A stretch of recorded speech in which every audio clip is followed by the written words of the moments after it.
All right, so just a recap of what we did the last time. I think we just discussed the issue of paradigm and the fact that paradigm is very important and essential to doctoral research. And without paradigm, we might make certain assumptions and we risk inconsistencies in whichever approaches we use in our research. And potentially that can create some sort of issues with credibility with our work. And we scan through the major paradigms and discussed the ontology, epistemology, axiology. We look at it from the qualitative paradigm shift, and we all came to understand that for the qualitative paradigm, we are looking at our work from the relativism ontology, and our epistemology is more of interpretivism and then constructivism. And our axiology is more of, we look at our norms, our culture, our values and practices from a subjective point of view rather than an objective point of view. These three pillars are very important because they dictate to our methodological approaches and the assumptions we make when we are doing our research. And once a paradigm is chosen, you need to follow that paradigm up to the end. There is no way, in this philosophical, paradigms, to assume that you want to mix them, because these things are founded on a very logic and or logical assumptions that have been made, from the fathers of philosophy. And as we discussed the other time, there has been issues with it that probably led to the assassination of some of those who departed, from the Vienna Circle. So you have to be minded when in research, you want to choose a paradigm. So you don't do anything haphazard. And most times that's what we do. PhD work, you don't see any tone in terms of paradigmic assumption, which is actually what the whole PhD is about. For us to use a scientific way of doing what research, that's what it's about. It's actually not the research that you have done, but the process through which the research, is conducted. So these things are very, very important. We also looked at the qualitative research design. We talked about phenomenology. We talked about ethnography, case study, and grounded theory.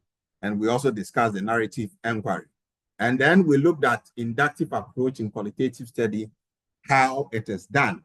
And we collect data, we look at pattern identification, and then we build theories. We looked at the sampling techniques in qualitative study, and then we all understood and agreed that in qualitative study, we use these three major sampling techniques, i.e. purposive sampling, snowballing, and theoretical sampling. And then we look at the qualitative data collection method, in-depth interview, focus group, participation, observation, and the document and artifacts analysis. We discussed that as well.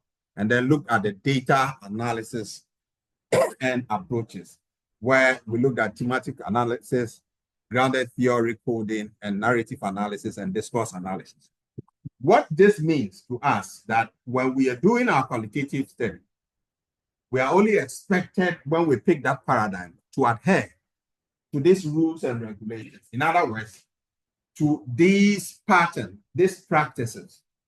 We are barred from choosing any other paradigm other than what we have done. Otherwise, you risk your research having issues of validity and reliability. So when we talk about validity in research, we are only saying that you followed the paradigmic assumption from the beginning to the end. And for that reason, we have trust in your findings, and investors can put money in if they want to invest in your research.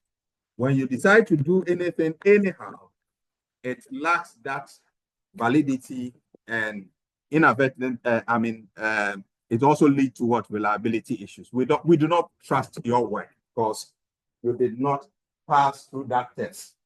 So that is what it is. Once people argue that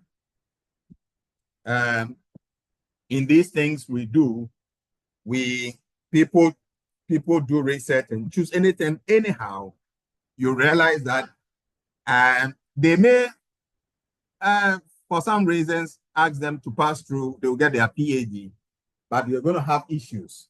Moving on, because the PhD, when you finish with the PhD, this is the time you have to apply some of these things to real life situations. And then we looked at qualitative research in terms of, we don't say validity in qualitative research. We rather say trustworthiness.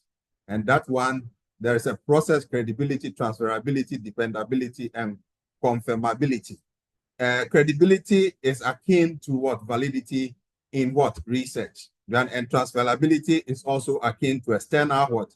Validity in what? Quantitative what? Quantitative research. And dependability is so analogous to what? Reliability in quantitative research. And then confirmability is related to objectivity in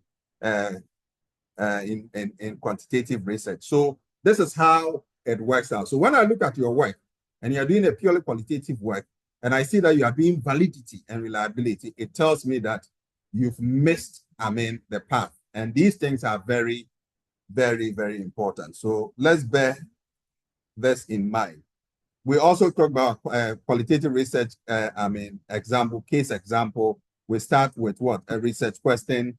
We construct our philosophical approach. You see, here he didn't talk about construct our research approach. He said philosophical approach, all right? And that is where paradigm plays that role. It trickles down from that philosophical assumption.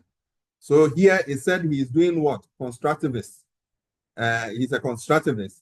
Reality shaped by social belief and cultural norms. The design is a case study, data collection, interviews, and all that. Analysis and validation, thematic analysis with what? Triangulation for credibility. So that is the process, right? And then when we're done, we move to quantitative study. We said that an ontology is realism or objectivism. There's epistemology is positivism, and then or post-positivism. Because the post-positivists are actually positivists, but they do not agree in total what these guys believe. They believe that there's a margin of error to whatever we do. And then we have our physiology, that is their value system and all that. Positivists or those in the quantitative paradigm, they are neutral. They do not, control any aspect of what the research. We looked at the design, look at descriptive design, correlational design, experimental design, quasi-experimental design. These are the major, categories of what the research design. Under them, you have a lot of them, all right? You have a lot of what, and then somebody can do correlation design, and then it could be a cross-sectional research. You understand? Collecting the data now. It's not data that is a panel data or a secondary data collected, in previous times where the person is using, but they are connected. They are collecting it now. We also came to the conclusion that in quantitative research, the research is driven, you see, because quantitative guys come from the point of verification that there is a truth that is yet to be discovered. There's always a framework within which you are working. You are not supposed to, come out with your assumptions. It's not like qualitative research where you have your own subjectivity in. It's purely objective, right? So here you have a framework to work with, and that is the theory. So all quantitative research are guided by a certain theoretical framework that defines the variables that you're using to conduct the study.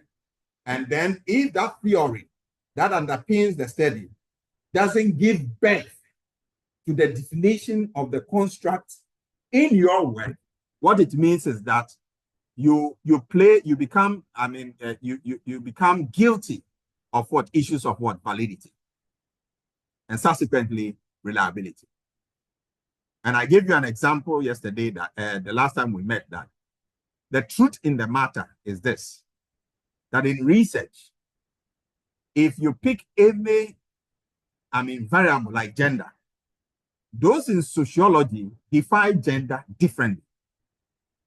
Those in sociology might define gender by not just male and female, but because of this LGBT, they will say other or transgender. They might have other variables. But in the physical sciences, they may know of your biological what? Gender. That is what? Male and female. So when you are doing research in physical sciences, and your topic is assessing the impact of gender on something, it requires that you take a theory that defines gender in the context of the physical sciences. You cannot go and pick a theory from the social sciences that looks at gender from the different perspective. And that is why, for those using this paradigm, they are very, very strict with the methodological choices that you pick. And that is why I was sharing with you that those people who do quantitative study and choose purposive sampling, they seem seriously against the paradigm, because that's not what it is. The values, the ideology is objectivity. The practice is objectivity. So you cannot come from, say, a subjective point of view. So any quantitative work that is done should precede, a theory should precede that quantitative work, because the theory defines the boundaries within which this research can be conducted. Again, the theory defines what? The boundaries within which the research can be what? Conducted. So your problem statement is fitted into that theoretical framework, because the variables you are picking and you are discussing is within this framework. And that is what we all need to appreciate. And then so there's theory, and then there's hypothesis, and there is observation and confirmation or rejection. In a hypothesis, you either confirm or you reject. And in technical sense, we say we reject or fail to what? Reject. And this thing is also very important. Techniques for sampling, they are obvious.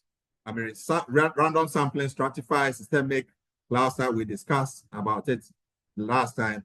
And then quantitative data collection instrument, questionnaire survey, standardized tests, physiological measures, secondary data sources, we've discussed about it. Data analysis technique, descriptive statistics, we also talk about the inferential statistics. Doctor. Yes. Doctor, sorry to cut you. I think last time I threw more light on the qualitative sampling, because we have heard that qualitative should not be more than 7. Whether it's some professors were arguing that it can even be 1 person. Exactly. I don't know. Exactly. No, so most times I want us to answer that question from this point of view. All right. From this point of view, if you can see the screen, right? So what it is that, Dr. Siedo, it is the paradigm that defines the approach. Okay. All right.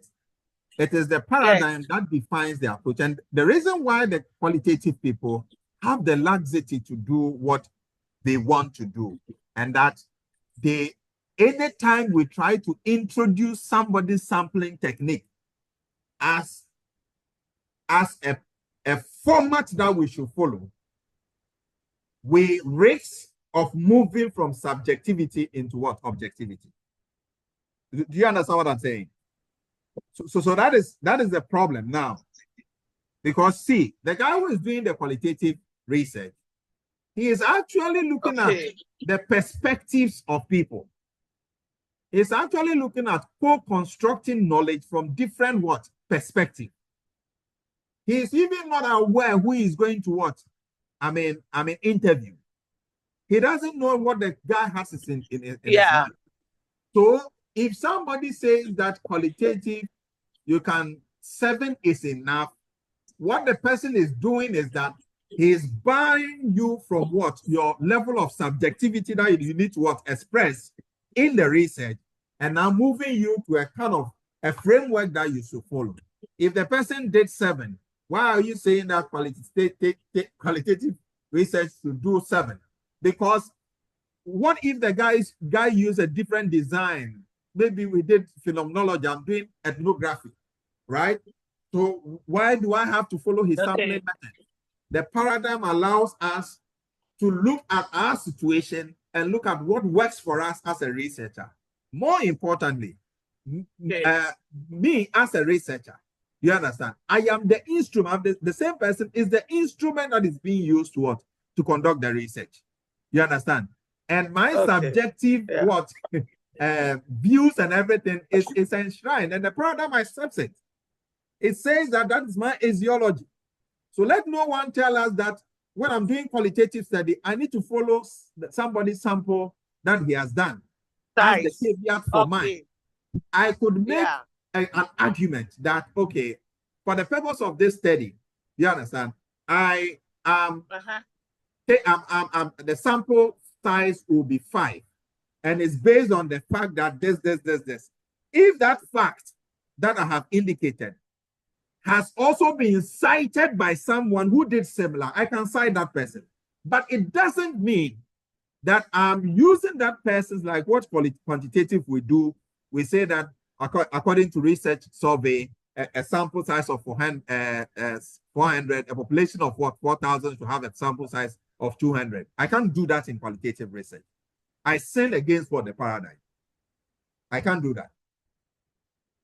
But I can give my justification why, I choose that sample.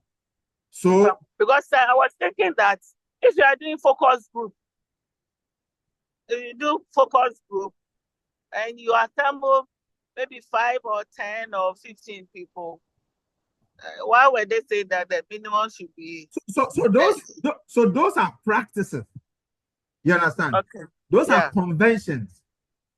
It's not really enshrined, because in this ideology, it's not really enshrined in it. If I'm doing focus group, let me give you an example. And these are people, you see, who have done these things over time and are trying to develop some sort of framework that we should work within.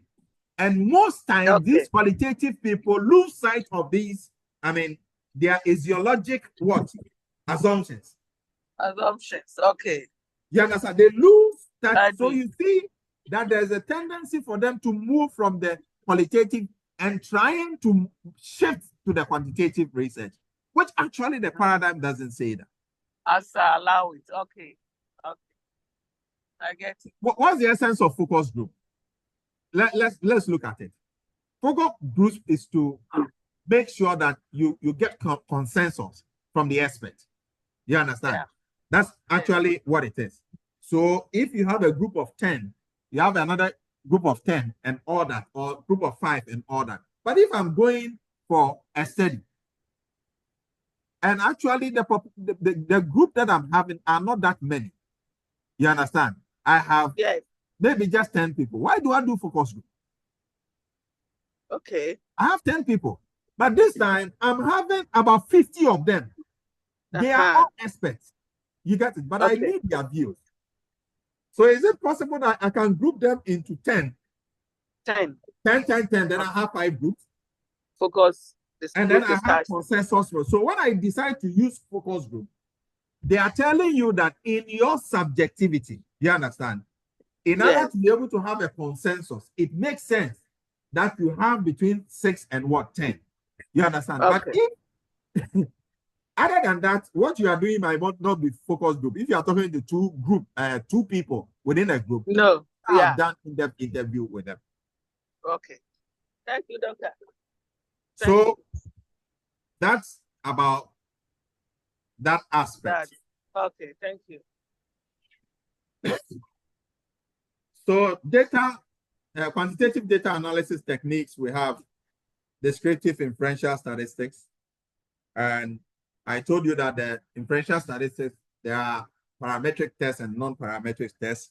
Parametric tests use actually numbers. You understand? Numbers. And they are most of the time numeric, data. And non-parametric tests are normally not, their flow is not normally what distributed. And it's most times categorical data and all that we talked about. And then we talked about the validity and reliability, external validity. In fact, the next thing we'll do is to look at validity and reliability in research. And we are taking it from the entire research scope. And that is also an aspect that is subsumed into this philosophy of science that we are talking about. So when we talk about validity in research, we just not mean that we are looking at the instrument, the questionnaire, and all that. That has to do with the methods that we use. But validity actually is more related to the methodology that is used, not the method. The whole approach we use for the research. So all internal validity, external, the construct, the validity, reliability, and content validity are all part of it. In even physical sciences, there are a number of tests that are done within this scope. And for quantitative research case, we have the research question, philosophy and design. Please, this process is very, very important.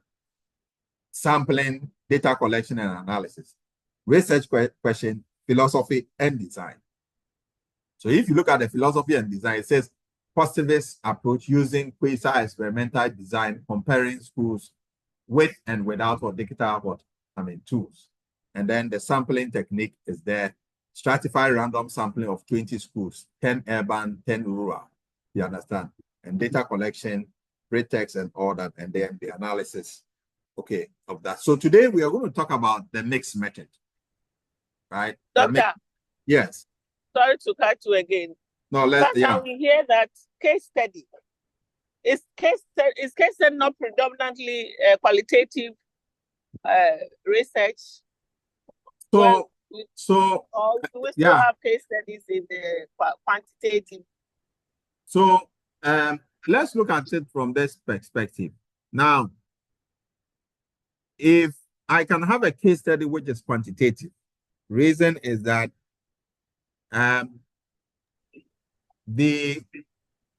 what matters is actually the research, the kind of data I'm collecting for the research. I give you an example. Okay. I am doing procurement fraud in government institutions. Okay. And then I say a case study of 3 top government institutions. So what I really meant was that the whole, I'm not doing the entire government institution, but focusing on these 3 government institutions. Now, what it means is, and the reason why those at the other side, they are saying that case study can only be qualitative is the extent to which you can generalize the result. Okay. But if I choose even one institution, government institution, like Ghana Ports and Harbour Authority, all right, and I finish with the research, and their values and their norms and their structures and their laws and the way they operate is synonymous to other ports in Africa. The findings can be extended to that area, even though it's a case study. But if it's a qualitative study and I choose only Ghana Ports and Harbour Authority, remember within that case study, it was just some few experts that I chose to probably interview and speak to. In the case of the case study for quantitative study, I may have spoken to, I may have administered a survey instrument that is a close-ended questionnaire for all the staff who are in operations. Or I may have taken the vessel data, right? Vessel code data, maybe for the past 10 years. Okay. It is a case study of Ghana Port and Harbour Authority, but I'm doing a quantitative study. An example is my research work. It was on Ghana Port and Harbour Authority, my PhD work. But I did optimization. It was not qualitative. It was secondary data. Okay. But the case is Ghana Port and Harbour Authority. And the extent to which I can, this findings can be extended is based on the fact that other ports operate with the same law or practices like Ghana Port and Harbour Authority, so it can be applied in those areas. Okay, so case study can be quantitative, it can be qualitative. Most time people, when they hear case study, they say, oh, it's qualitative research because you cannot generalize, I mean, the results. But that is actually, yeah, it can be used in both, I mean, situation. Hello, doctor. Yes. Yes. Dr. Siedu. Dr. Siedu. Yeah. To add to what Dr. Boyson has just said, in fact, my research, my PhD thesis was a mixed method, and it was a case study. Yes. Yes, Dr. Yeah, I'm saying that.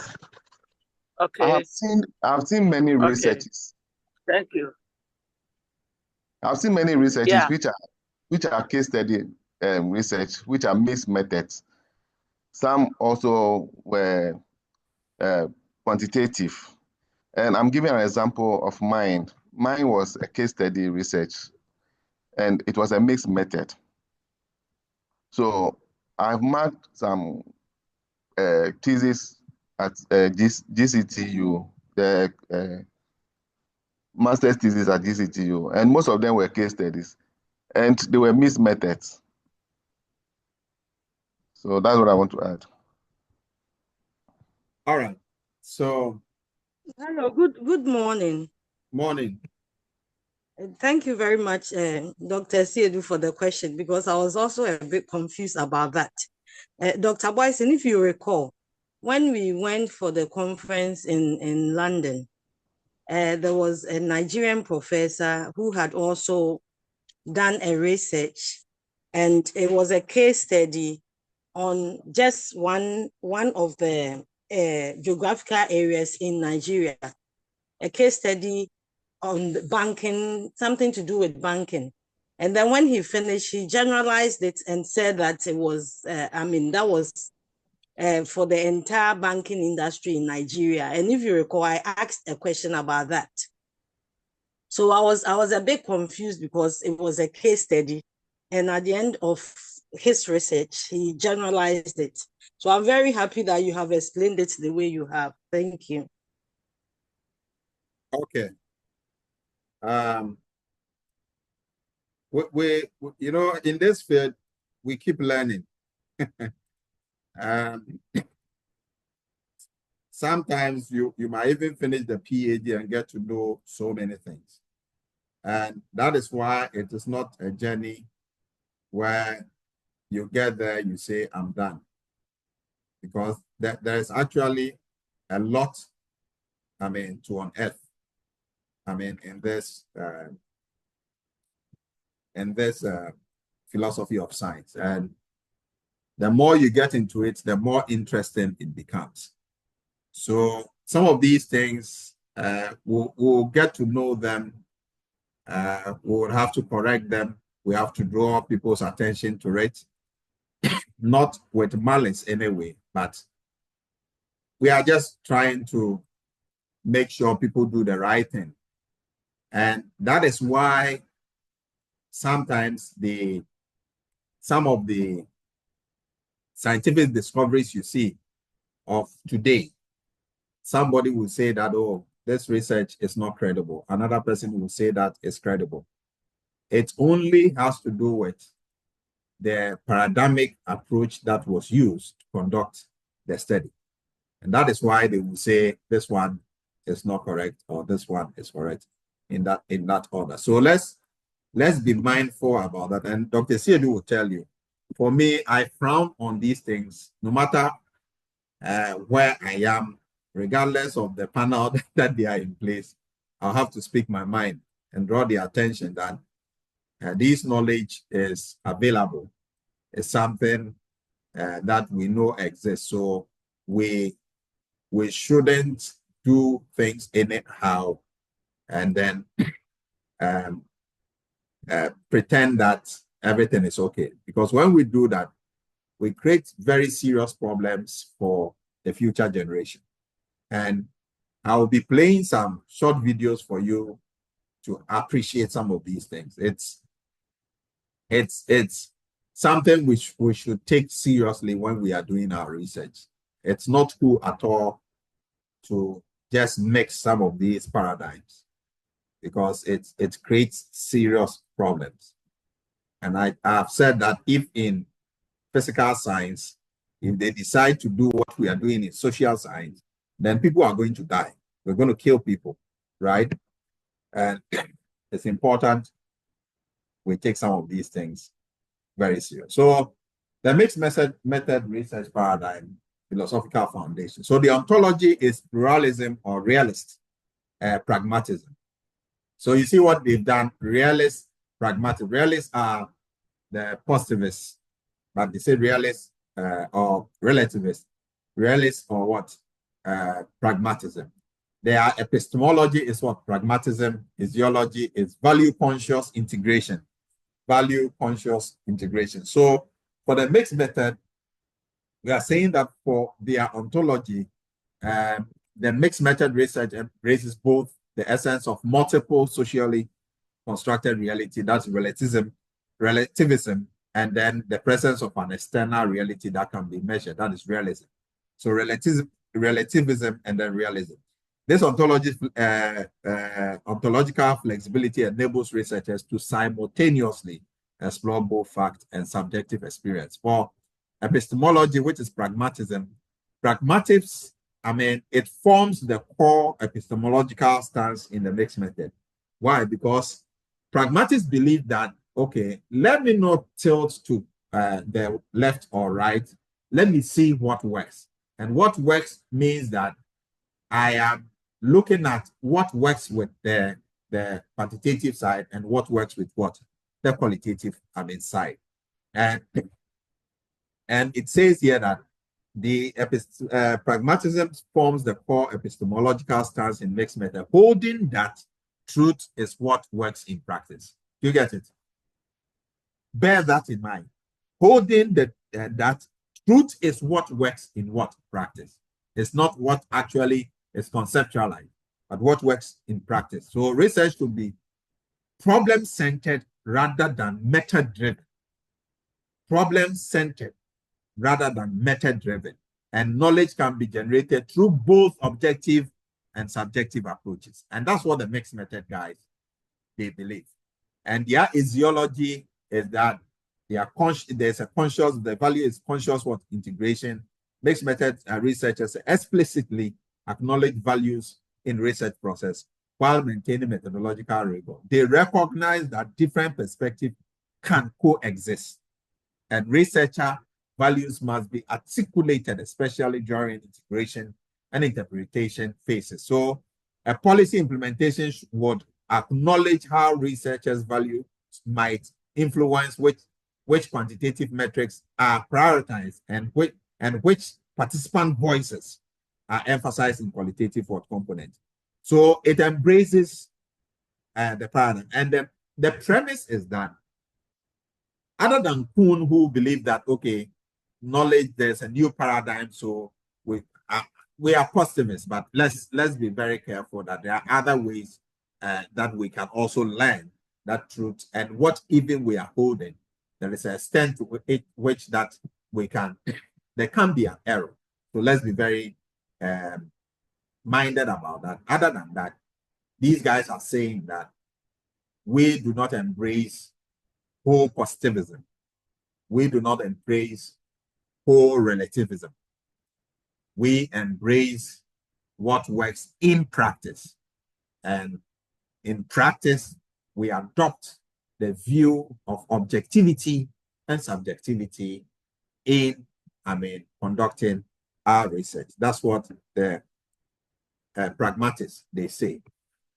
So mixed method research design, we have the convergent parallel design, and quantitative and qualitative data are collected and analyzed simultaneously, right? So, Cynthia, this is where you give an example that a questionnaire has both qualitative and quantitative responses in it. That it says that do you agree that strongly agree, disagree, and just after that, if you strongly agree, indicate why you agree in the text below. What is the person saying? He is measuring the two, the same person is measuring the two at the same time, both qualitative and quantitative and qualitative. But most times, those people who use that search questionnaire instrument are actually not using convergent parallel design. They are actually either doing quantitative research or what? Qualitative research. And then they are infusing this in it. But that is best for convergent parallel design. That the same person you are doing the research with, you are asking some questions. And that means that is also very huge. What it means is that if you are collecting data for 150 people, you are also seeking their views from that. And that is huge. That is huge. And most times you don't want to do this kind of research, but that will bring what you actually want. Okay. So you are partly looking at the views of the people and then also looking at how they measure things, objective. And you see, example is studying mobile banking adoption by combining usage surveys with interviews, exploring trust and literacy barriers. Then we have the explanatory sequential design, and that one begins with quantitative data collection and analysis, followed by the qualitative exploration to explain or elaborate on the statistical result. This design helps understand why behind the numbers. Why behind the numbers. And the example I gave the other time relative to the vessel call at GPHA, where some vessels have called and they are just there just to wait and call at other ports. And those vessels are added to the vessel call, giving a very high turnaround time. We'll be worrying. An example is when a barge or a dredger is brought. It's also a type of vessel. Is brought to dredge the port. And the project is for 6 months and the dredger is there. In fact, when you collect the data, it will be part of the vessels that are called. So if you don't bring a qualitative perspective, then you might end up adding that data to dilute your data. Okay?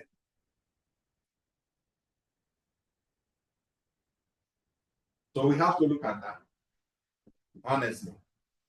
So I tell people that the explanatory sequential mixed method is where the researcher is typically quantitative bias, but needs some sort of qualitative aspect of the research to explain some aspect of it.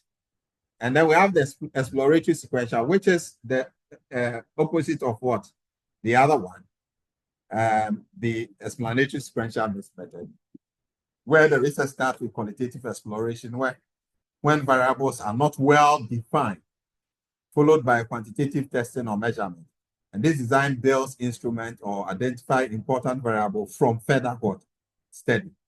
So the example is using focus group with farmers to identify concerns about solar irrigation, then designing a regional survey to quantify these concerns in their prevalence. You get it? So sometimes that's what you do. You collect data from, you are getting into the area, you don't know what is happening.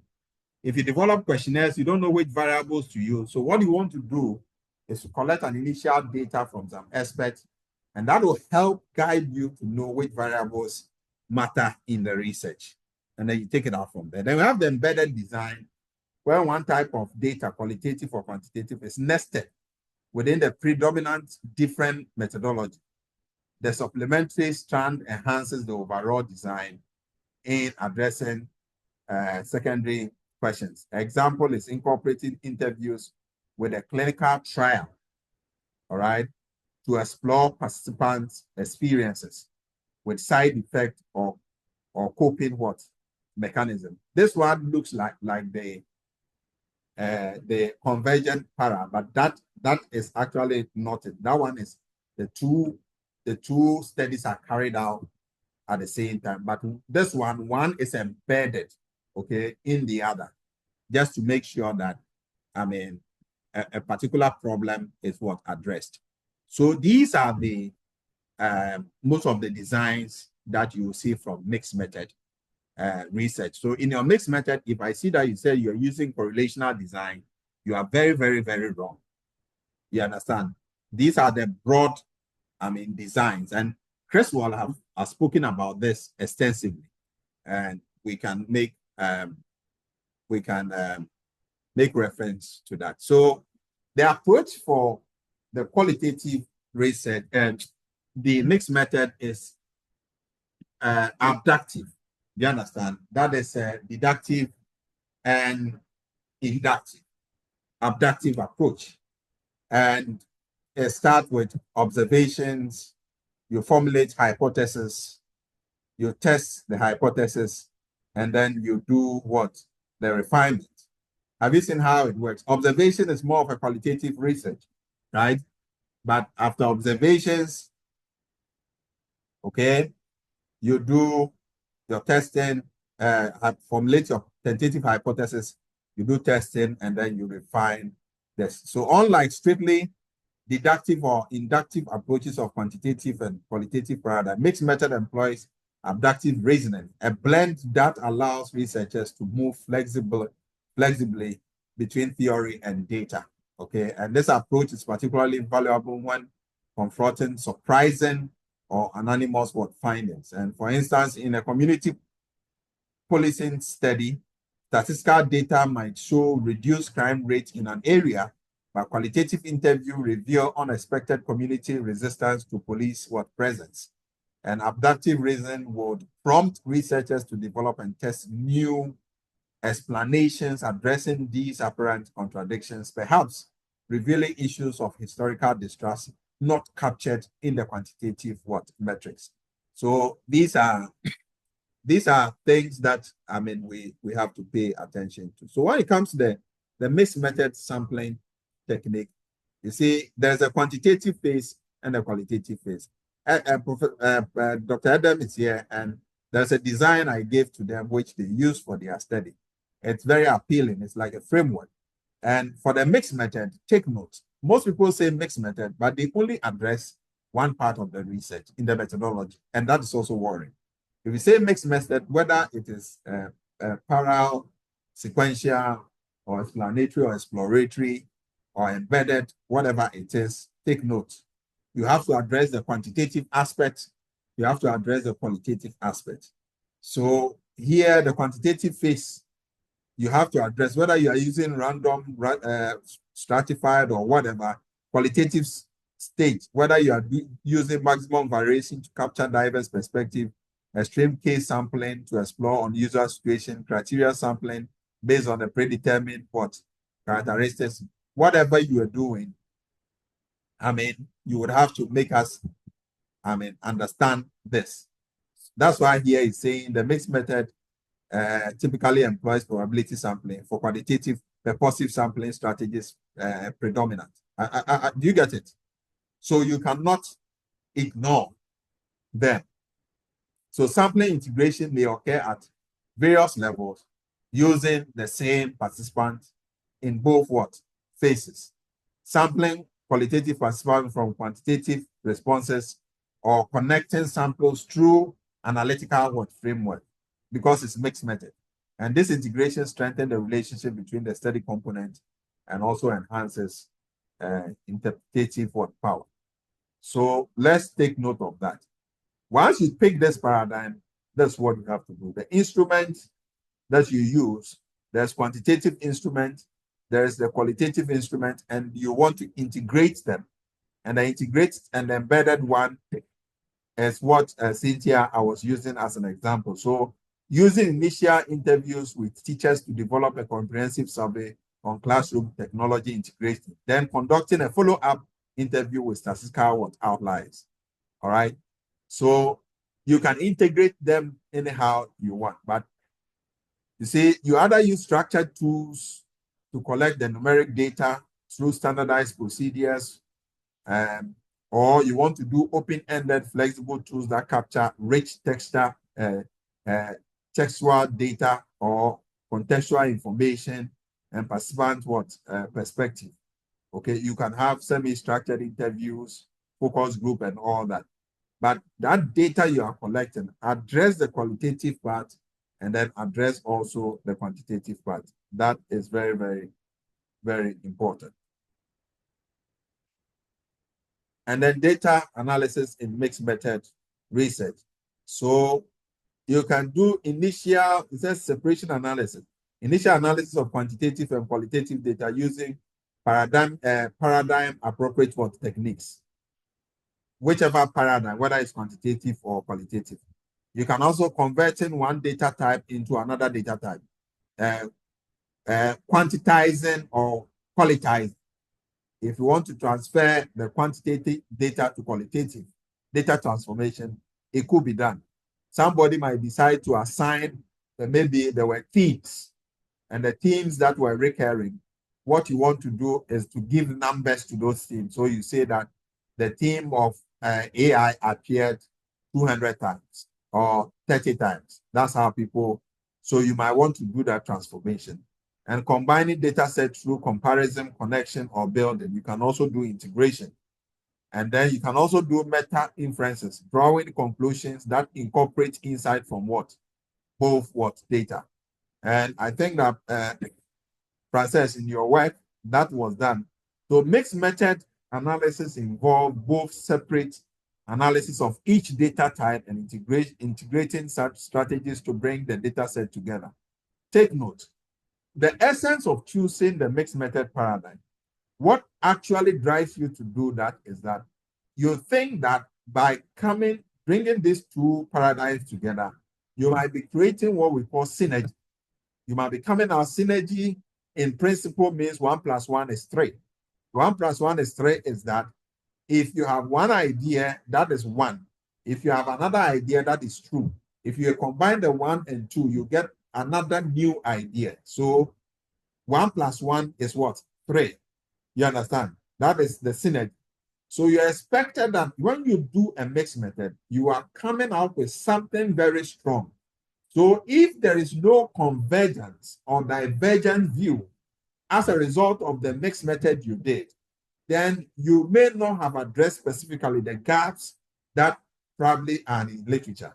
I give you an example. If you want to address a methodological gap, and then, for instance, there were a lot of quantitative studies, there are a lot of qualitative studies, but there are few mixed method studies. And this mixed method study, in terms of context, they've not been done in sub-Saharan Africa. So there are two things that you're addressing. You're addressing a methodological gap. You're addressing what? A context gap. And eventually, the findings will become an empirical gap. So let's see these three things. So if I now bring up thematic analysis, all right, or I do maybe exploratory sequential mixed method, I'm using thematic analysis and structural equation modeling, right? The findings that I had from the thematic analysis and the structural equation modeling, there should be a section in the research that I should title under the data analysis as what? Convergence of what? Results. And there should be a section that should be divergence of what? Results. Your actually gaps that you'll be addressing will emanate from these two things. Were there convergence? Were there divergence? What is the conclusion? So when you have done that, then it means that having employed a quantitative and a qualitative method, you came up with this convergence. It means that there were part of the research that the quantitative guys agreed with the qualitative guys, all right? And there were parts that the quantitative guys disagreed with the qualitative guys. So you see that your convergence becomes a new finding that has addressed a methodological gap that has not been done in the context of a certain region. Okay, so let's take note of that. And in developing, reviewing literature to address gaps, these are some of the easiest way, to be able to look at gap that has to do with methods. Okay. So integrated strategies in mixed method, you can do data merging, you can connect data, you can do data embedding and data transformation. For data merging, you are comparing results side by side. All right. You are creating joint display. All right. Either metrics or graphs. You are putting them together. You are identifying convergence and divergence. This is what I talked about. All right. An example, merging surveys response with interview teams in a comparative metrics. And for data connection, you are using results from one phase to inform the next phase. And you are also building instruments based on initial findings. And you are selecting participants based on the first phase of results. An example, survey identified discrimination patterns, interview explores experience. Okay. And data embedding, nesting means one data in the other, putting one data in there, nesting one data type within a larger design. And complementary role for secondary data type, support or explain primary findings. An example, integrating patient interview within a clinical trial. And then the last one is data transformation, where you are converting qualitative data into a numeric data. That's what I gave an example. If you do thematic analysis, you can generate a frequency table for us to see how the number of responses that came from certain teams, and converting numeric data into narrative data. So there's a new term you are learning today. One is quantitizing data.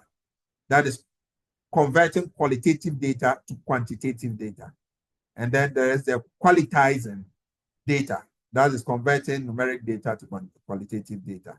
And then you also enable cross-paradigms analysis. Okay. And you see, the interesting thing about mixed method is that whatever the researcher does within the mixed method, because he has taken both, if even in the qualitative side, he is being subjective, the qualitative aspect of the paradigm covers that person, all right, to do what that person is doing. He can, within that framework, decide that, in fact, in my research, before I come out with my close-ended questions, I want to go and do observation first and see what is happening. So he starts with observation. After observing the pattern, he decides, let me talk to the people, right? Then he talks to the people. It's still qualitative. Having spoken to the people, he comes and sits down and analyzes the data. And with the observation and then what he got from the interview, decide to come out with a certain framework.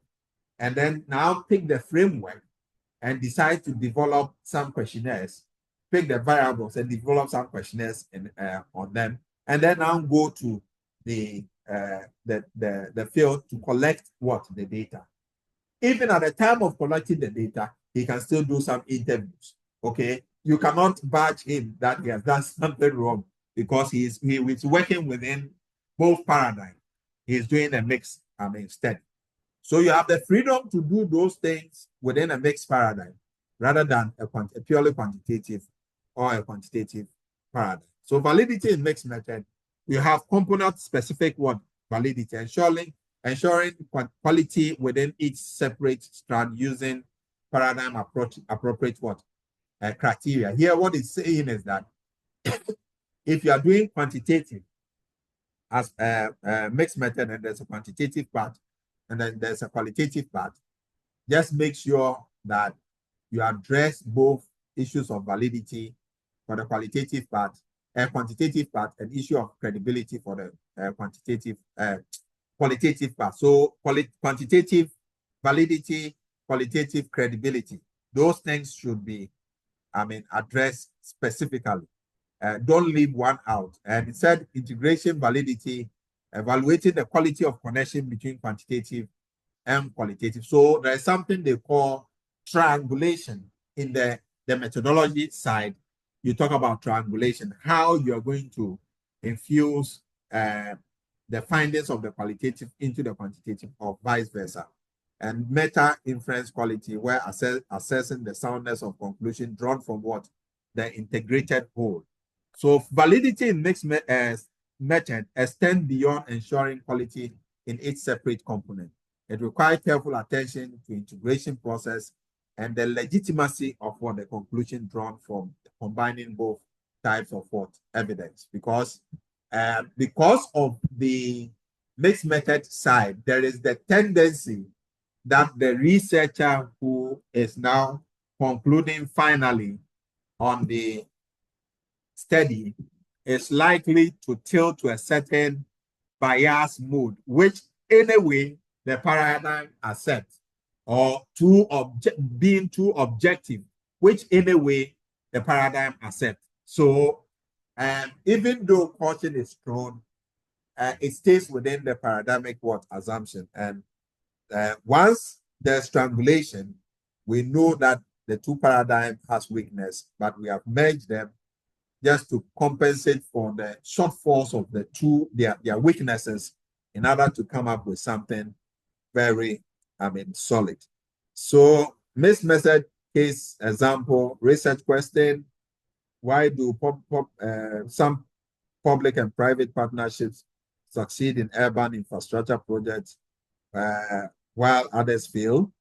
And policy, philosophy, and design, pragmatism using explorative sequential design, quantitative survey followed by what?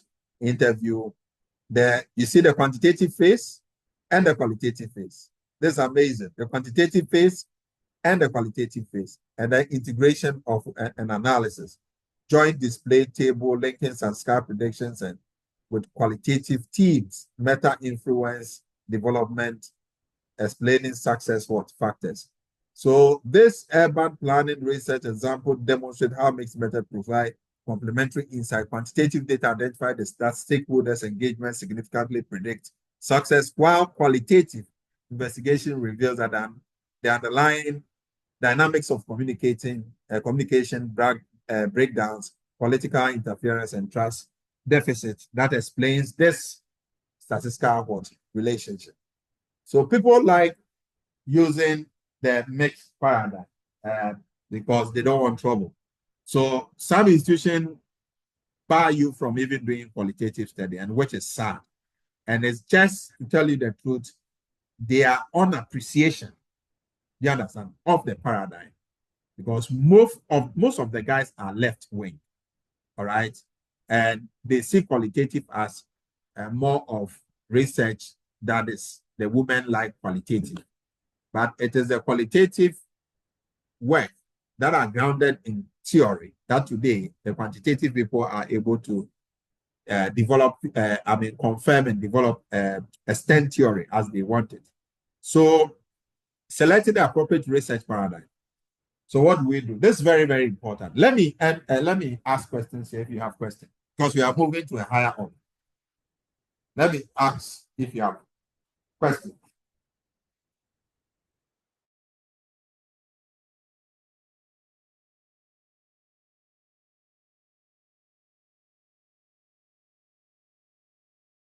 Hello.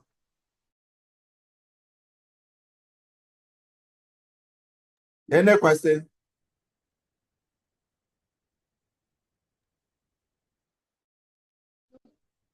None for me for now.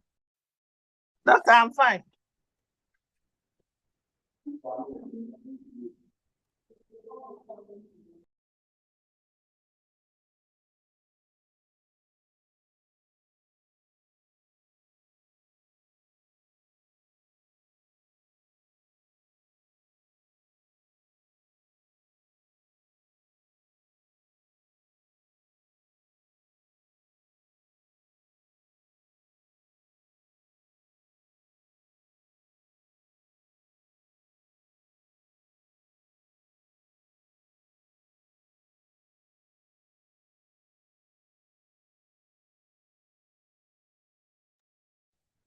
So let's look at selecting the appropriate research paradigm.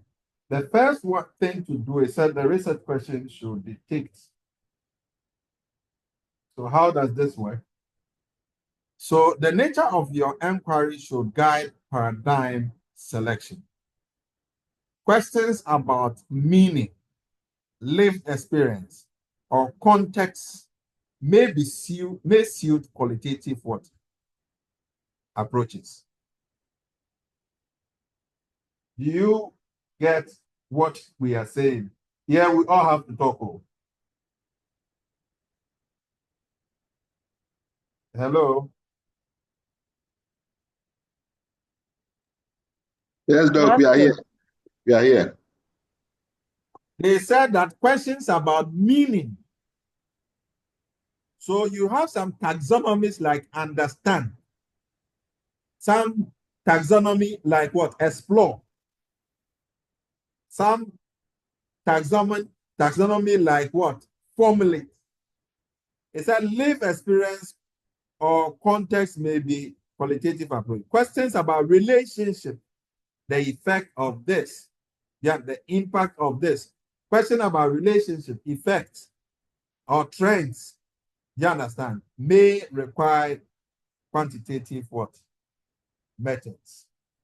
And complex questions with both explanatory and exploratory dimensions may benefit from what? A mixed method.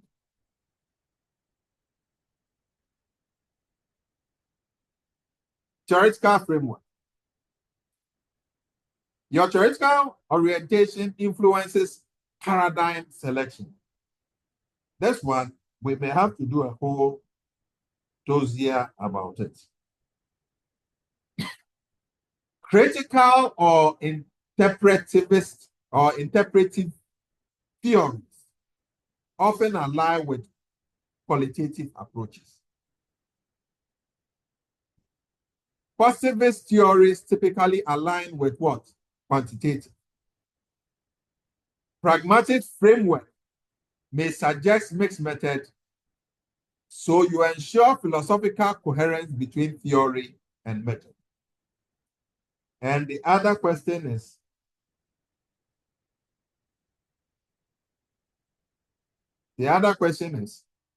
how do you identify that a theory is a critical theory or interpretive what theory? How do you know it is positivist theory or it's a pragmatic what theory? And these things we'll get to know of it. And the practical consideration. Research context matters. Consider available resource, time constraints, participants' access, and disciplinary expectation. Mixed method require more time and resources than single method approaches. Take note of that. Some populations or settings may be more amenable to certain methodologies. There are some people that might not like qualitative research because of their disdain for the paradigm. Others might not want a purely quantitative, and they require you to do a mixed method. I'm told that the DBA student at NIPS, they do mixed method. It's a requirement. They have to do it by hobby. Someone was just telling me. I don't know how true that is. So the paradigm selection process should be deliberate and justified rather than based on researchers' preference alone. All right. And the most appropriate paradigm is the one that best addresses your research questions. And the research question you are talking about is actually your topic. Your topic is the mother research question that you're investigating. And out of that, you drill the other, questions and the problem and all that. So take note of that. When they say research questions, okay, it is what actually make your topic.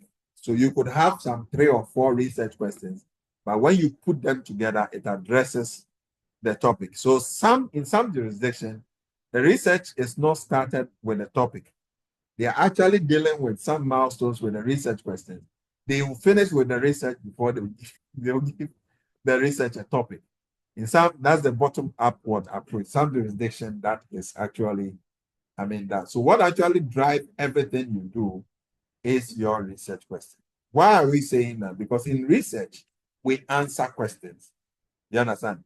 There's a problem. The problem is the question that we want to answer. Okay. And the literature review we do, we tend to find out which literature has answered these questions and what were the gaps. And there is no paradigm that is able to answer a question wholly. There is always gaps. So what we do is that we identify the gaps that exist within the questions that has been answered that we want to study.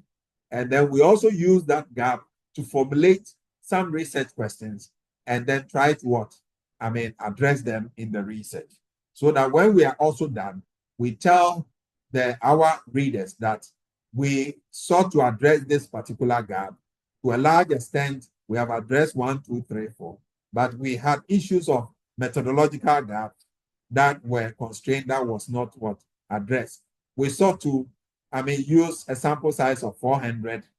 We did not get the 400 to administer all the questionnaires to them. We only got 250. So the 250, even though falls within the estimated sample that could be used to generalize. However, since we set out to do 400, we got 250. Future studies should increase the sample, and there might be a likelihood that the findings might tilt to the or bring some new findings. So you also sought to answer the questions, but you had some limitations. You understand? And if you also had limitation with the instrument you use, in analysis, you also talk about it. If you use regression and the margin of error is big, you talk about it. So these are things that actually come up, when we do our study. So if you are building a methodological coherence, first of all, it starts with what? Philosophical assumptions. It starts with philosophical assumptions. And you look at your ontological and epistemological foundations. And that is followed by what? Your research questions. Clear inquiries aligned with what philosophical stance. And then your research design, structure appropriate for the questions and philosophy. And then the method and technique, specific procedure aligned with the design and the question. Have you seen how the pyramid looks like? It starts from 1. It enlarges to the questions. Remember, it is within the research questions that we write everything in chapter 1. Take note here. Everything in chapter 1 is here. The what do you call it? The introduction, the problem statement, the objectives and research questions, the significance of the study, justification of the study, they are all within this. Then the methodology takes what? The research design and the method and the techniques. All right. So if you look at research in its entirety, what actually hold what we do are 1, our assumptions, what we are seeking to answer, the instrument we are using, the design in terms of how the research will be conducted, and then the instrument we are using to either collect or measure the data or interpret the data. So that's what it is about in terms of methodological coherence. So methodological coherence, the alignment between philosophical assumptions, research questions, design choices, and specific method is essential for rigorous doctoral research. So when these elements are misaligned, when they are misaligned, that's all that I've been talking about all this while. The study's credibility and integrity are compromised. They are compromised.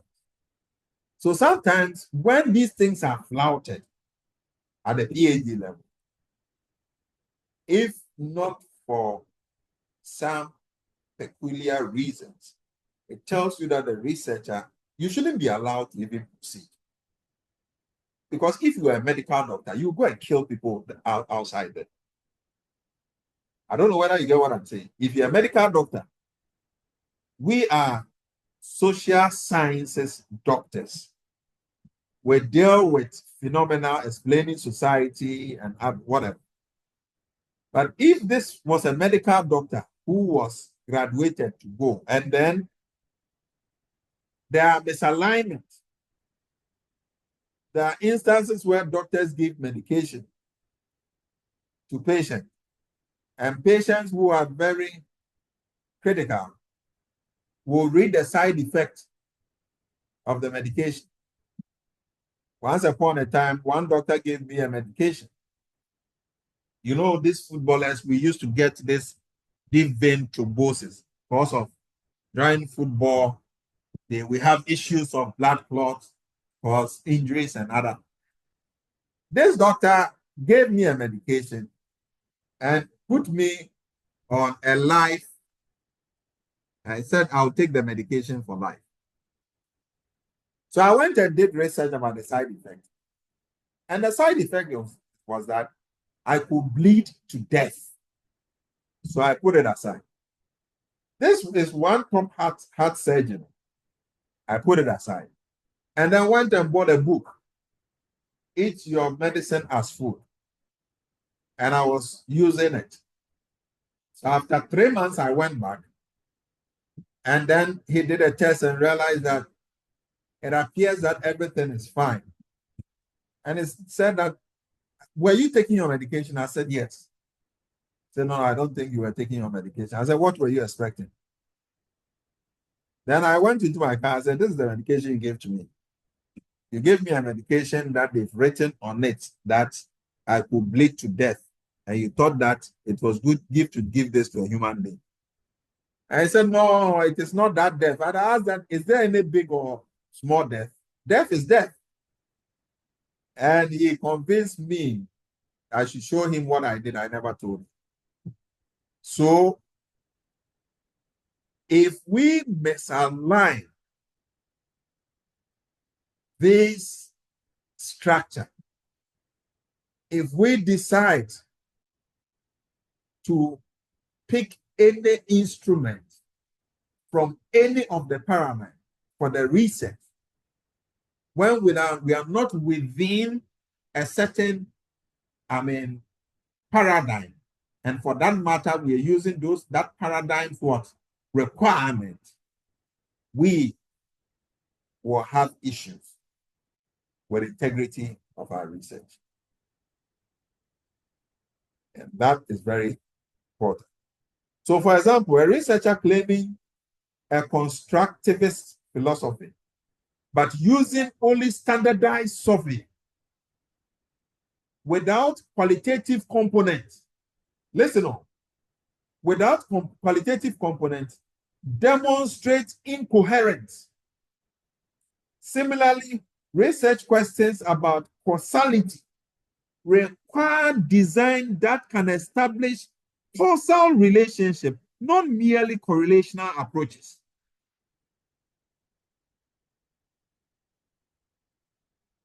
Let me read that. Similarly, research questions about causality require designs that can establish causal relationship, not merely what?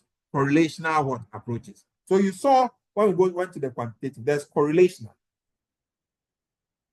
Do you understand? And there's a quasi experiment, experimental studies, and then quasi experimental study.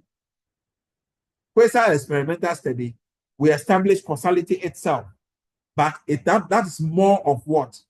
You not having control over the variables. But for the causal one, experimental studies, that is done. So your design is correlational, yet you are saying that you are looking at the impact of one variable on the other. And I can tell you, that's what we have in the system now.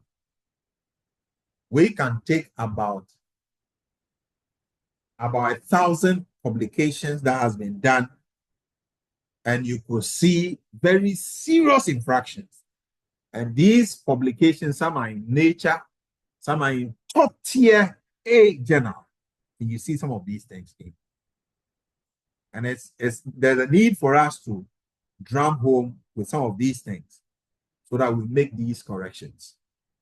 So PhD candidates should critically evaluate the alignment between all components of their research framework, ensuring that methodological decisions flow logically from their philosophical stance and research objective.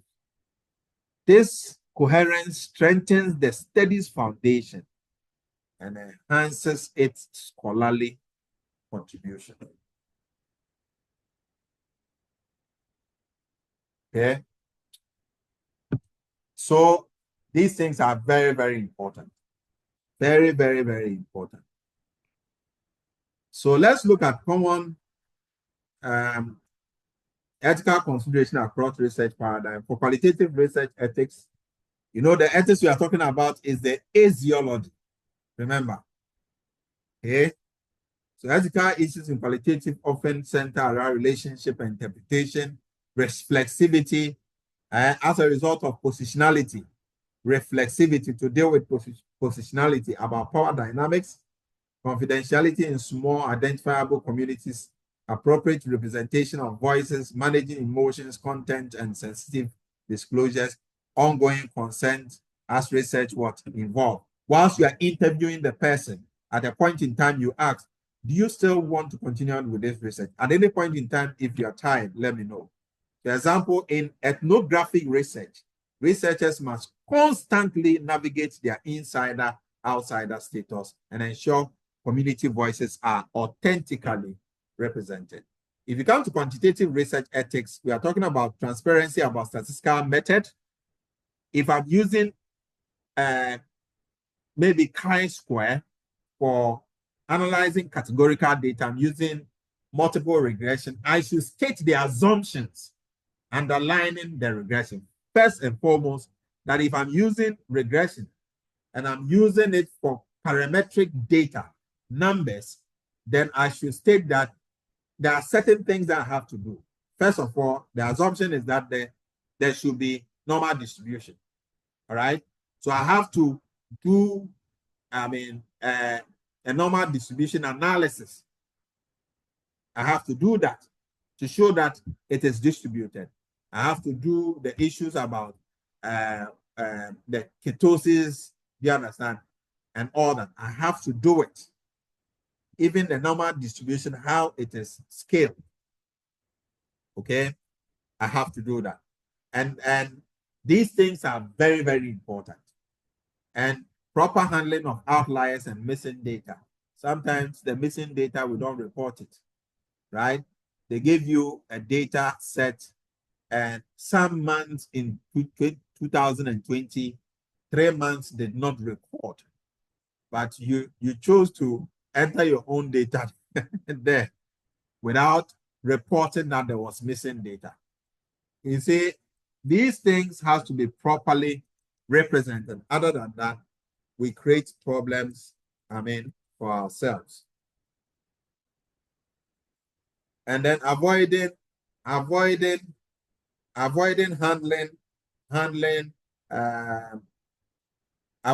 p-hacking and selective reporting. All right, selective reporting. That one falls under what? Qualitative research. Selective reporting.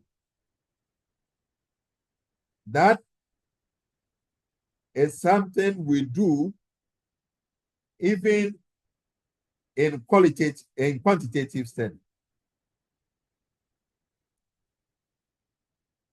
Hello, are you guys there? Yes, doctor. We are with you. So p-hacking actually refers to the practice of manipulating data analysis or experiment method to obtain statistically significant results. That's what p-hacking means. So you collected the data, you did it, it's not working.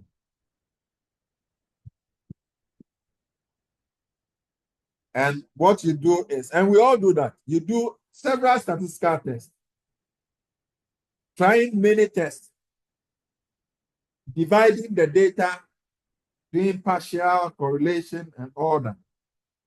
Sometimes we collect more data, we add. And then we also remove outliers. And we do that selectively. And we decide to pick some variables and leave the other. All these things move us to the subjective part. Somebody does research, a PhD, collects data, and then reports. And there are some variables that are insignificant. And yet, the panel is saying, why was it not insignificant? Why was it not significant? And then the student is trying to draw the attention is that this is the data I collected. All right. And when I ran the test, this is what I got. And then the panel will ask, did you check if there was anything wrong with the instrument you used? Say, yes, I did a pilot study and I have reported on the pilot study. So why didn't it predict? I don't know. But because sometimes the student candidates are scared, they try to explain things that are outside.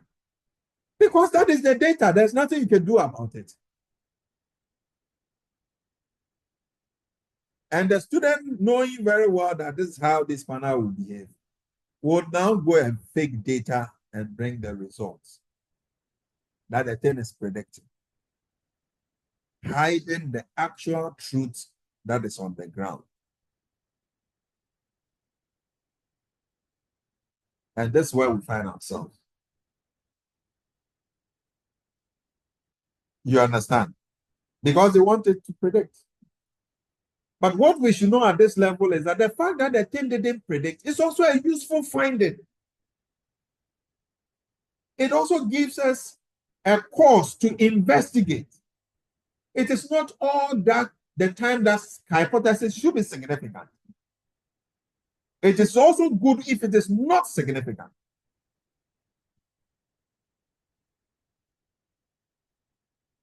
But we try to make it look like we have a certain finding we want. And so students will also go and fake the data and present. I can tell you, close up to about 80% of the PhD works that you see around, if they subject the data to a very serious scrutiny, you will see that there are issues with the data set and you cannot replicate it. Just because there's a pushback that our supervisors have taken and those who are into this thing have taken, other than actually allowing the research to, go through a certain method or a certain procedure. You understand?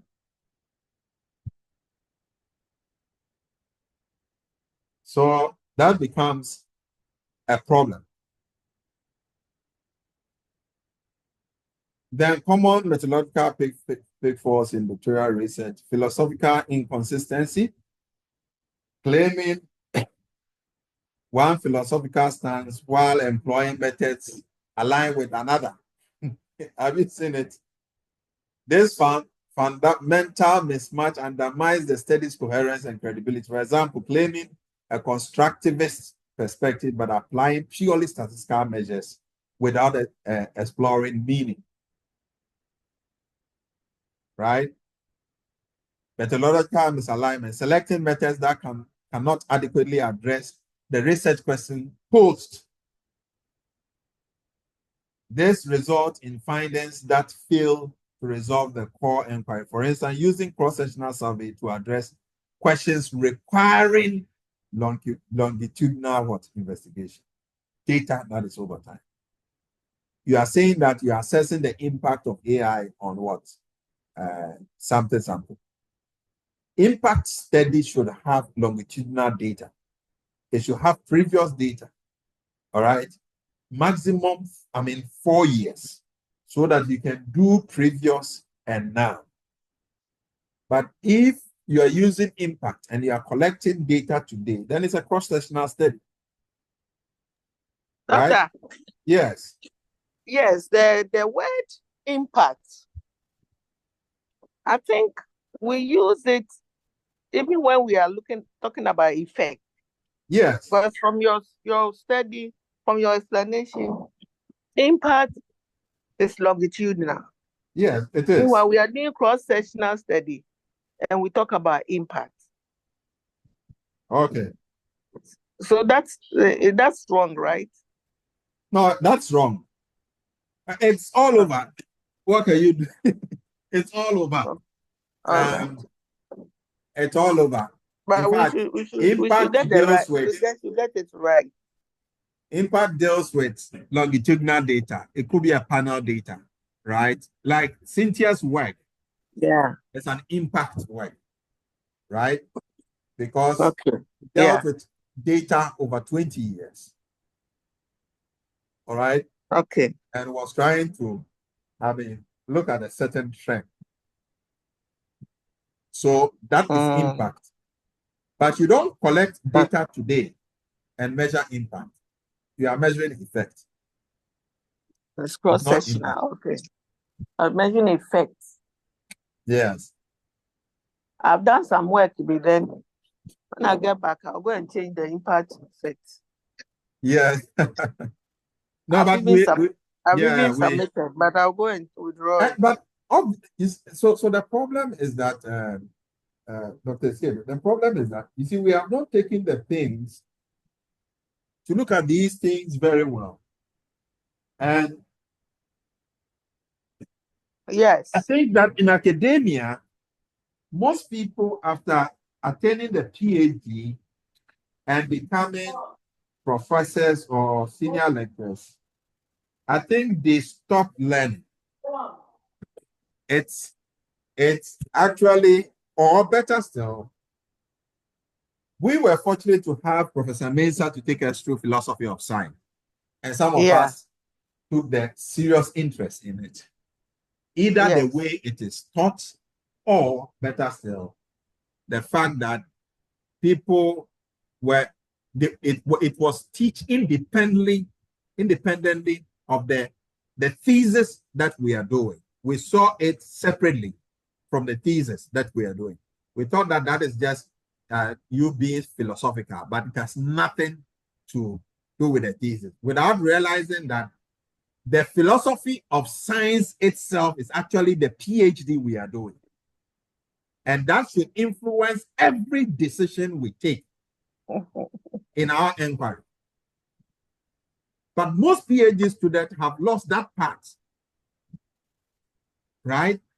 But actually doing research, which is actually out of the paradigmic assumptions. Doctor, do you think they know? Maybe they are not getting Professor Mensah and you to teach them the philosophy part of it too. Yeah, but even, you see, so let me say this. Professor Mensah did a very good work for us. All right? Yes. But you see, the link between what he taught us and the application to the research study, that was missing. Okay. Do you understand? Which normally happens to, and if you ask, maybe let's ask Frances is here. Cynthia is also here, and Dr. Adam. Maybe you tell us your experience, and then we can take it out from there. Did you see that connection with what you did and the research itself? Yeah, Dr. Morrison. Yes. Yeah, I think I agree with Dr. Siedu. You see, most people do research losing sight of the fact that every research is underpinned by philosophy. So, like you said, those of us who were fortunate to come under the feet of Professor Mensah, we learned a lot. We learned a lot when he taught us philosophy. And then when, again, he taught us the research design, qualitative, and then the qualitative, and then the seminars. The seminars also helped to connect our philosophy to our research. Sure. Yes. So the question Dr. Siedu asked was very, very important. Very important. That do they know? They don't know. I don't want to answer it. Yes. But you see, I'm still emphasizing the fact that the connection. So most of us knew that when we talk about philosophy of science, it's okay, but it is just in the methodology that we need to state our philosophical assumptions. Dr. Adam, do you get what I'm saying? That's what we knew. That it is, yes. It is at that part that we know that, chapter 3, philosophical assumptions. Okay, I'm a positivist, and because of this. That's what we knew. But as to the fact that the work itself in PhD, what makes us doctor in philosophy of science is actually the philosophy. That is actually what we are studying. And that trickles down and gives us a world view of how to conduct our scientific inquiry. Do you understand what I'm saying? That is the missing link. So people treat you being positive and relativist when we are at the methodology stage. But the actual, what we have gone through today, and probably will make you understand that the job itself is philosophy of science. That as a PhD holder, what is your worldview when it comes to scientific inquiry? And which one would you adapt? And if you adapt it, what are the principles that goes with it? That is actually what we are in as PhD holders. It's not just supervising students and doing those things. That's not it. And that's what most times maybe we have missing. Okay? Otherwise, in conducting your research, and maybe in the next meeting, I'll give you a table that when you are conducting a research and based on the question that you ask, you know which philosophical assumptions to use, and that should drill into what we are actually doing. And I wanted to say this because, you see, let me move. So let me finish the methodological misalignment, design over ambition, attempting overly complex design that exceeds available resources or research. Doctor. Yes. This knowledge is getting me crazy. We are developing thesis handbook. And how I wish we can have all this information that thesis handbook for our students. Yeah. Will you give us permission to acknowledge you and put it in? No, but this knowledge, I don't own it. Okay. I took it from I mean, I decided to put it this way, but I don't own the knowledge. Okay. It's awesome. It's awesome. Thank you. So, yeah, right. But Dr. Esther, I think that it has to be taught as well. So if it's in the handbook and it's just reading, it won't bring out the meaning as we are getting it from Dr. Boyson. You are right, Because my dear. I remember Ramaya took us through a lot of, research methodology, philosophy before we started. But I mean, we didn't get the meaning of exactly what it was. It's true. The experts are not there to teach you. It has to be taught. The experts are not there to teach. This thing. I also think that even though doctor is saying he doesn't hold that knowledge, just for the fact that, I mean, realization has been gathered from his from interaction with him for the few days now, or the past few days now, I think it's laudable, or it wouldn't hurt to give him that recognition to him. Yes, acknowledge him, of and it is good. I think it's important.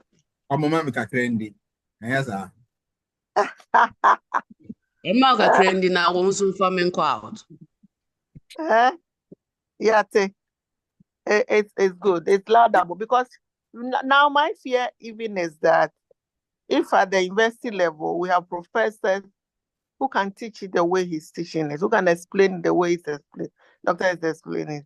I really am, because when we started class, we had Professor Mensah from York University in Canada to handle that.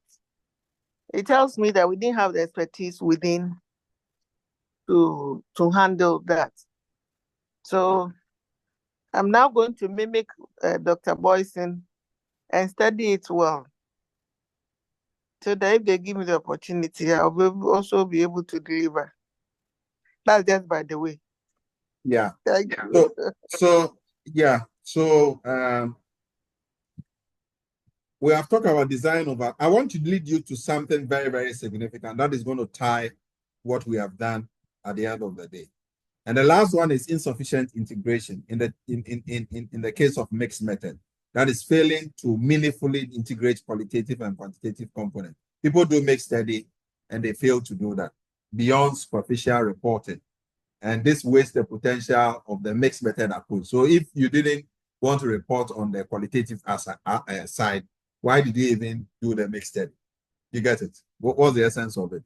So here it says awareness of these common pitfalls can help doctoral researchers strengthen their methodological approach and avoid critical weakness that might undermine their studies' validity, feasibility, or contribution.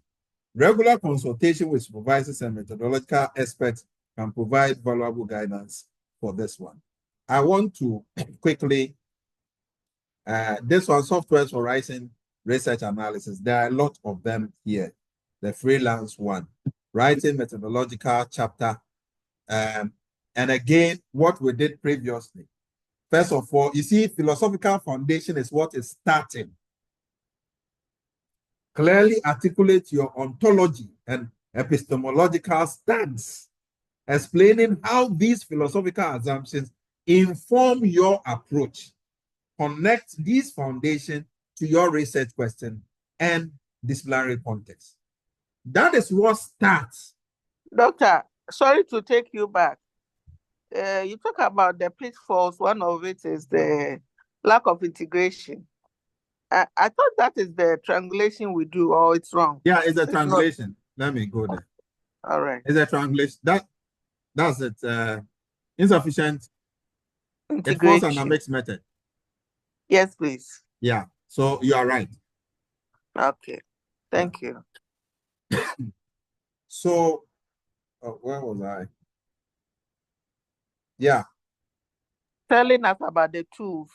Yeah. So freelance tools. Philosophical foundation, research design justification. Explain your selected research design and justify why it's appropriate for your specific research questions.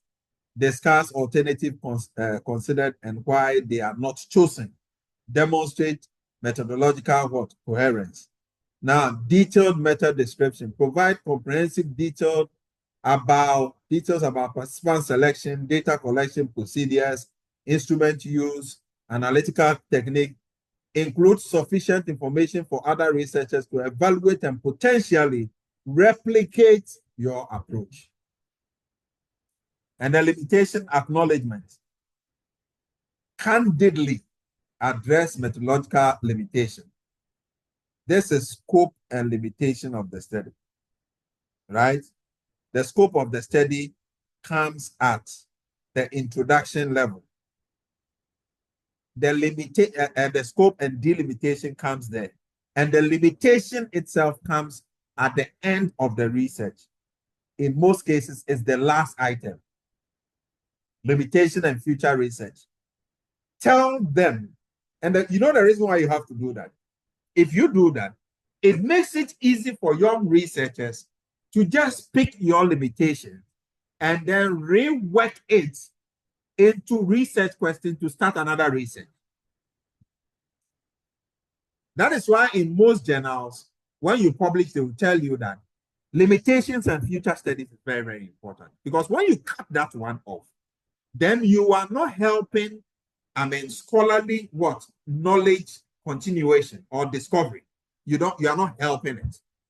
So tell us what the limitations of the study. You set out to do, a quantitative study. Yes. You said you were using panel data. You were expecting to get, 50 data points. You didn't get. You got 45 data points. State it in the work that was a limitation, so that it helps. Okay, that is very, very important. And said discuss implication for the interpretation and generalization of the findings. Because if you don't do that, if the limitations are not stated, anyone will pick your work as a recommendation to implement somewhere. And that is why you have to be very candid about it. Some people may state that whilst this research followed a very rigorous methodology, and that there are very few incidents of methodological misalignment, and data went through rigorous analysis using parametric text like structure equation modeling and all that.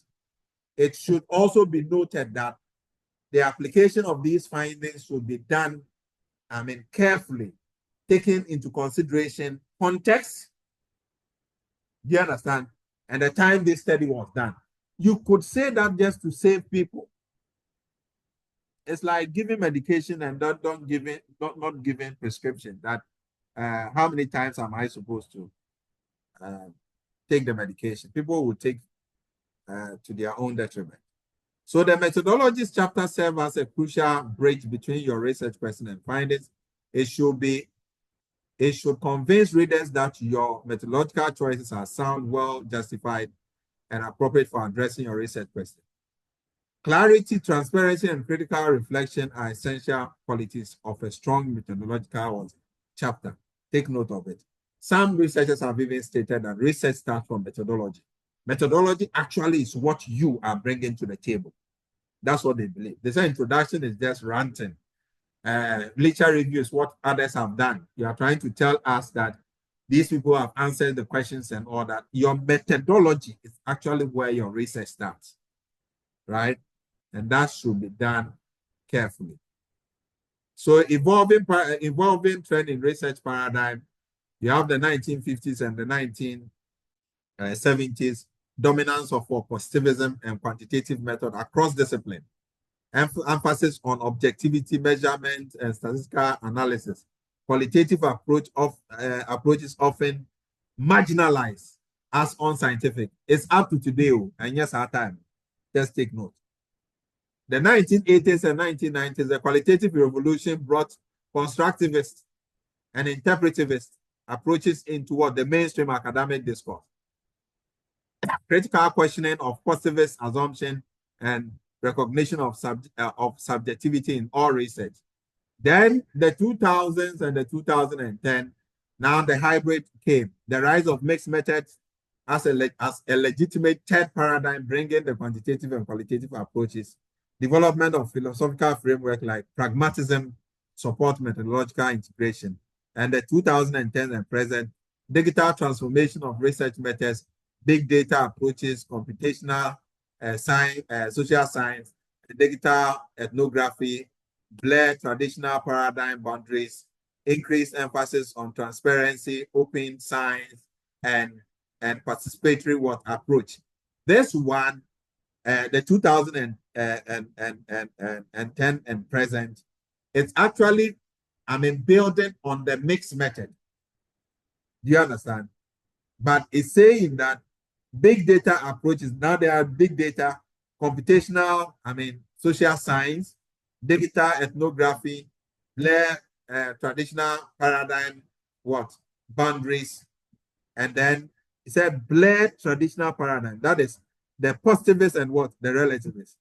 And then increased emphasis on transparency, open science, and participatory approach. All these things, they are foundation on the positivist paradigm. We started this discussion.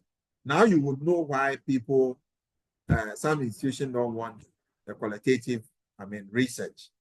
And there are some that even don't want, at some traditional universities, like what do you call it?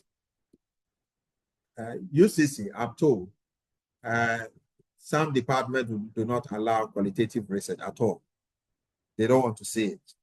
So contemporary methodological discourse increasingly recognizing that different paradigms often offer complementary rather than competing insights. Many scholars now advocate for methodological pluralism, selecting approaches based on research questions rather than discipline tradition or philosophical allegiance. This evolution reflects a maturing understanding of knowledge, production's complex nature.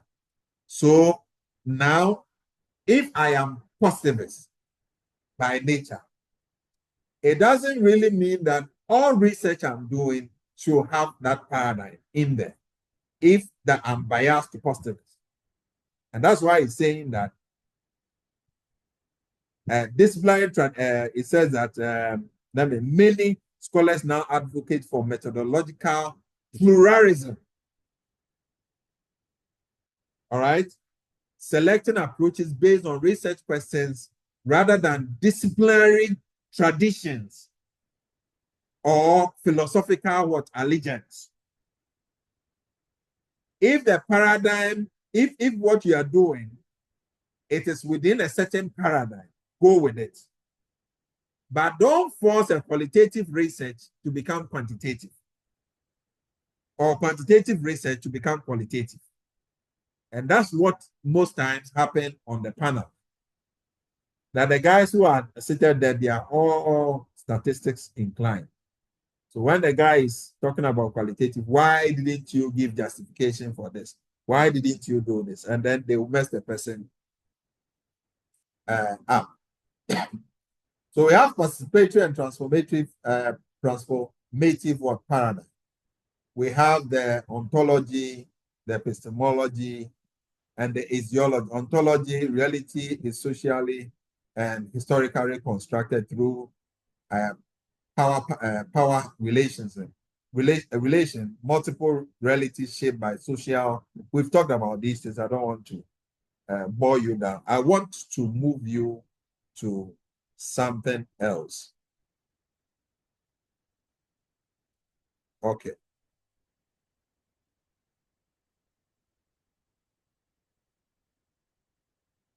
Now these are. Doc, please, what time are we closing? No, any moment from now. I want to play this video. I want us to watch this, listen to, watch this.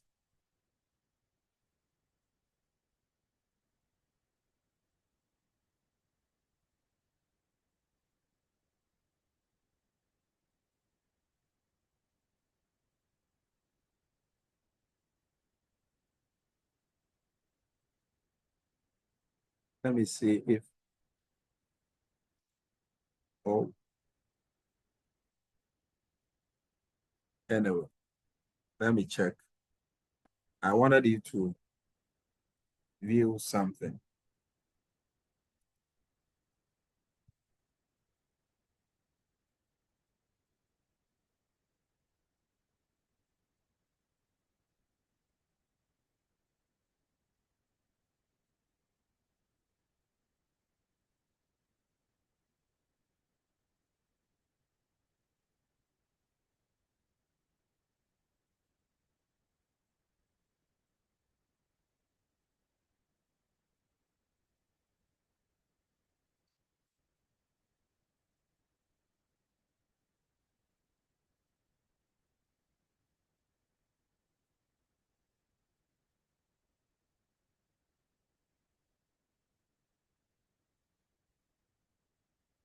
So let's just watch this.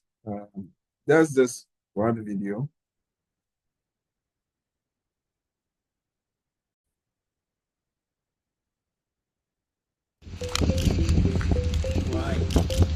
Can you hear the sound? Yes, please. Yes. Okay, let me start.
Okay, so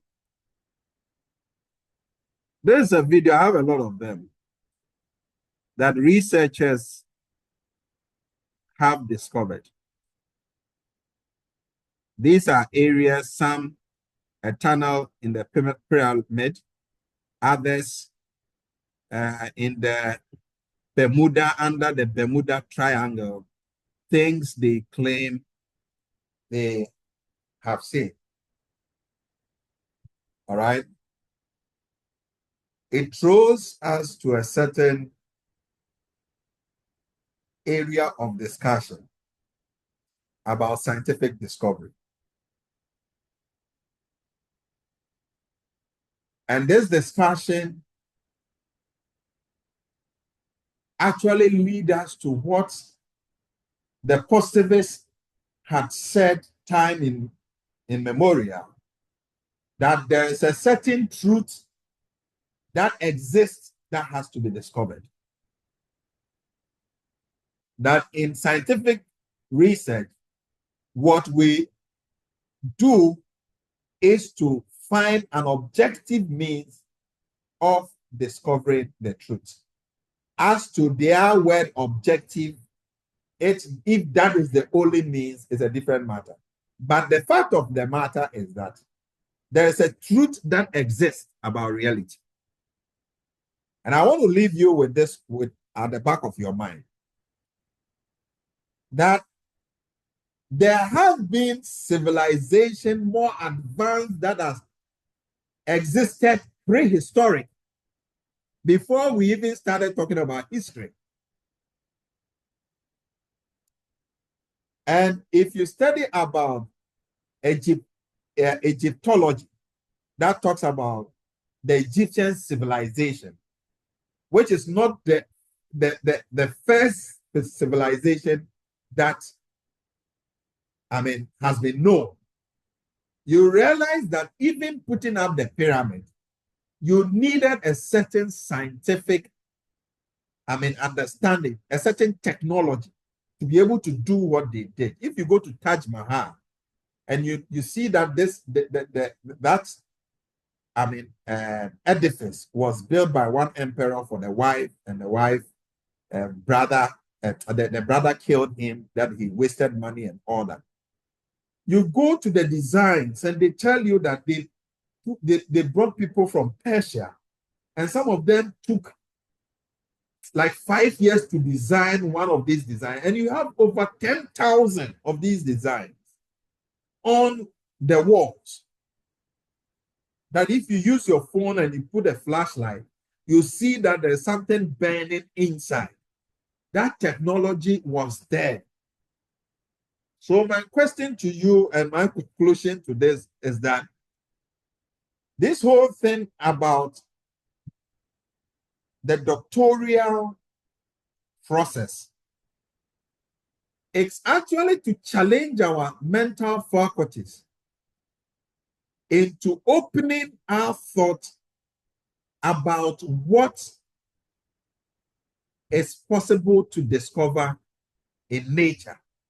This issue of certain things doesn't exist and all that. The idea in the PhD is to debunk that view and have an open mind. All right.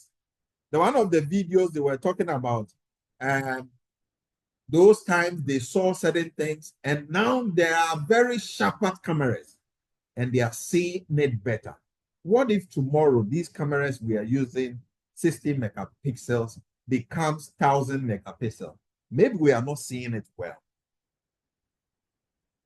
All right. So people say that the world is flat. Other people came, they say it is spherical. Yet another group says that you cannot be in the world and describe what it is. All right. But that thought of always trying to inquire is the crux of our PhD journey.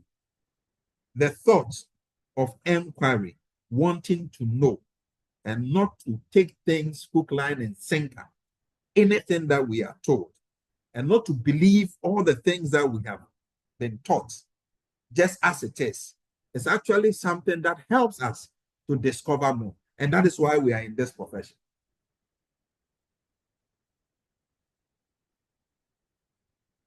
And that is why you see people, they begin to say that they are atheists and all that.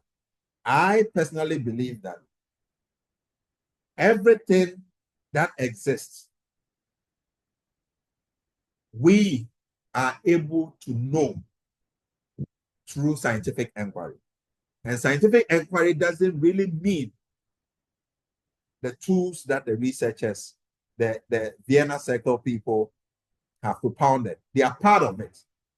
There are other means of even justifying, okay, of making what we are talking about more scientific rather than what we have held.